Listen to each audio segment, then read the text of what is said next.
It's picture quiz time, so grab a pen and let's do this. 5 questions. Question 1. What is this muscle called and which nerve passes through it? And what does that nerve do?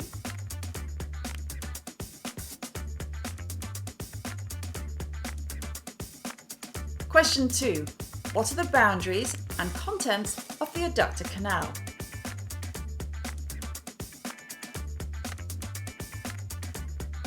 Question 3. This is the 5th cranial nerve. Can you tell me which other name does it go by and what are its 3 terminal divisions called?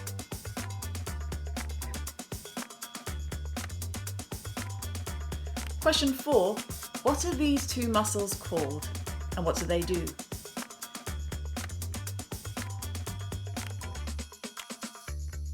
Question 5. Can you name the 5 different parts of the pancreas? The answers. Question 1. This is the pronator teres muscle and it's the median nerve that passes through it. Shortly after emerging from the pronator teres, it crosses superficial to the ulnar artery and it then gives off its anterior interosseous branch. The median nerve supplies 4 of the 5 superficial forearm flexors. These are the pronator teres, flexor carpi radialis, palmaris longus, flexor digitorum superficialis. The exception is the flexor carpi ulnaris muscle, which is supplied by the ulnar nerve.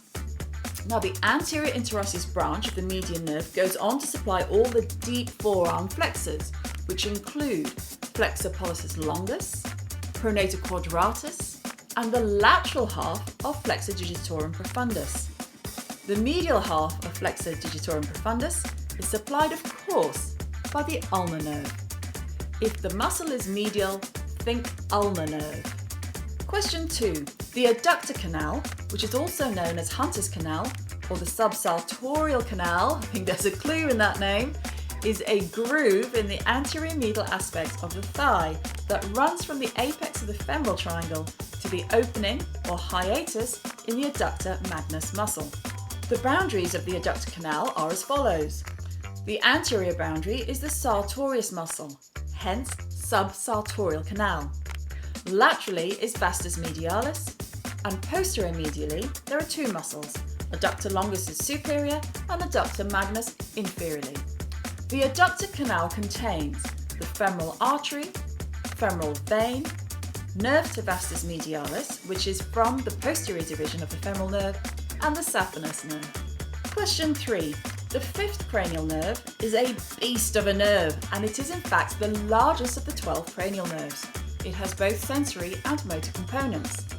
It is also known as the trigeminal nerve because it splits up into 3 divisions, which include the ophthalmic division, the maxillary division, and the mandibular divisions. Just so that you know, we have filmed Prof. Fishy delivering an incredible series of lectures on the head and neck that makes everything so much easier to understand. And Jill Harris, our creative director, is currently in the middle of editing the series, and she just gave me a sneak peek of our first video, and I have to say she is spinning some fantastic images to really bring his lectures to life. We can't wait to share it with you, and I just wish I'd had this when I was studying for my exams. It's going to be awesome. Question 4. These muscles are the Splenius Capitus and Splenius Cervicalis. They are 2 strap-like muscles that form the superior layer of the intrinsic back muscles. The Splenius Capitus muscle arises from the mastoid process and the occipital bone just below the superior nuchal line, and it inserts onto the tips of the spinous processes of C7 and T1 to T3, and sometimes a little bit of T4. The Splenius cervicalis arises from the transverse process of the atlas, C1, and the tip of the transverse process of the axis, C2, and sometimes the posterior tubercle of C3.